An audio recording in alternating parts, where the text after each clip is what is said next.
আজকে করব দেখো মাশরুম আনিয়েছি। তো ওই মাশরুমগুলো কিভাবে করি সেটা তোমাদের প্রসেসটা দেখাবো। 3 ট্রে মাশরুম এনেছি। আর এখানে মাশরুমটা ধোয়ার জন্য আমি জলটা গরম বসিয়ে দিয়েছি। গরম জলে ধুতে হয় মাশরুমটা, একটুখানি ভিজিয়ে তুলে দিতে হয়। তো প্রসেসটা তোমাদের দেখাবো। তো চলো, গরম জলটা হয়ে গিয়েছে, এবার আমি মাশরুমগুলো দিয়ে দেবো।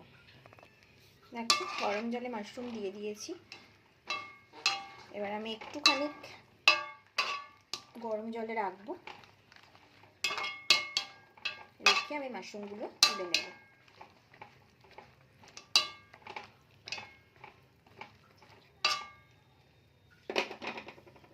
অনেকে কেটে মাশরুমটাকে দেয়, কিন্তু আমি কেটে দিলাম না, আমি একেবারে গোটা গোটা দিয়ে দিয়েছি। তারপরে আমি ধুয়ে কেটে নেব। দেখো এখানে জলটা ঝরানো হয়ে গেছে। এবার আমি এর খোসাগুলো ছাড়াবো, ছাড়িয়ে আমি কেটে নেব। তোমাদের একটা মাশরুম আমি ছাড়িয়ে দেখাচ্ছি। দেখো পুরো পরিষ্কার করে দিয়েছি। এরমভাবে হালকা করে একটা লেয়ার থাকে, লেয়ারটাকে টেনে টেনে ছিঁড়ে ফেলতে হয়। তো মাশরুমটা তারপরে পরিষ্কার দেখা যায়। তো এবার আমি এটাকে ছোট ছোট ইয়েতে কেটে নেব। একটা ছাড়িয়ে দেখিয়ে নিলাম, বাদ বাকিগুলো আমি করে নিচ্ছি। তখন আমি পরিষ্কার করে ধুয়ে এরকম করে দুভাগ করে নিয়েছি। ভালো করে ধোয়া হয়ে গেছে। এবার এর মধ্যে আলু ছোট ছোট করে কেটে দিয়ে দেবো, তারপরে এটা রান্না হবে। দেখো সব কাটা কমপ্লিট। এবার কড়াইতে তেল দিয়ে দিয়েছি। একটা তেজপাতা দেবো, একটা শুকনো লঙ্কা দেবো, আর গোটা গরম মশলা আর একটু জিরে ফোড়ন দিয়ে দেবো। ফোড়ন দেওয়া হয়ে গেছে। এবার আমি এর মধ্যে পেঁয়াজ বেটে রেখেছি, সেই পেঁয়াজটা দিয়ে দেবো। পেঁয়াজ বাটা দেওয়া হয়ে গেছে। এখানে 5-6 চামচ পেঁয়াজ বাটা দিয়েছি আমি। পেঁয়াজটা একটু 5-6 সেকেন্ডের মতন ভেজে এবার আমি টমেটো কুচিটা দিয়ে দেবো। টমেটো কুচিটা দিয়ে দিয়েছি।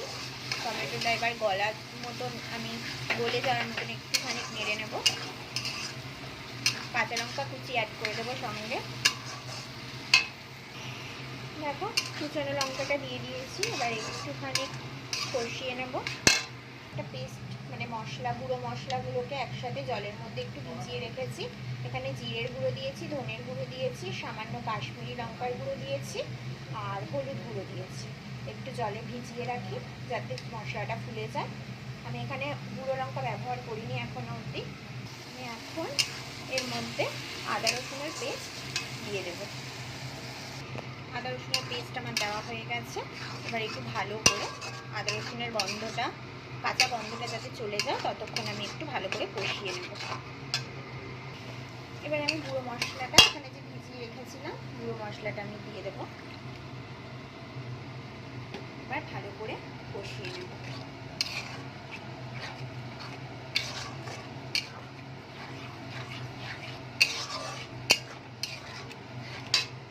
তেল ওঠা অবধি আমি কষাতে থাকবো।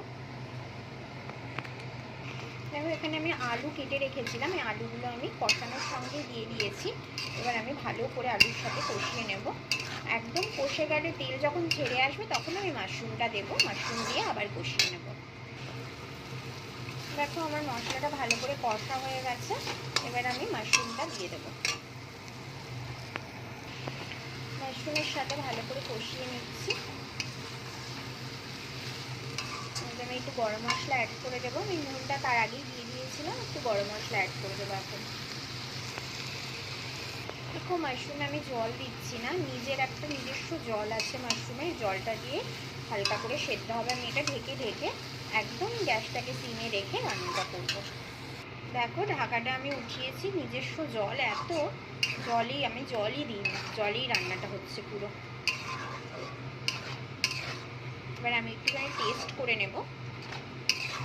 জাস্ট দেখো তেলটাও কেমন সুন্দরভাবে ছেড়েছে, আর পুরো ঢেকে রান্না করেছি, আমি কোনো এক্সট্রা জল দিইনি। নুন মিষ্টি সমস্ত কিছু ঠিক আছে। এবার আমি এর মধ্যে সামান্য একটু ঘি দিয়ে আমি নামিয়ে দেবো। এরকমই মাখা মাখা হয়। আর আলু তো আমার ভালো মতনই সেদ্ধ হয়ে গেছে। আর এদিকে মাশরুম যদি দেখি আমি, মাশরুমটা একদম সুন্দরভাবে গলে গেছে। তো এরকমই রান্নাটা হয়, তোমরাও বাড়িতে ট্রাই করো, খুব সুন্দর হয় খেতে। কিন্তু যাদের অ্যালার্জি আছে তারা একটু মাশরুম থেকে দূরেই থেকো, কারণ মাশরুমে প্রচণ্ড অ্যালার্জি হয়। তো তো যদি তোমাদের ভিডিওটা ভালো লেগে থাকে তো please like comment share and subscribe করতে ভুলো না। আবার নতুন ভিডিওর সাথে দেখা হবে, ততক্ষণের জন্য টাটা।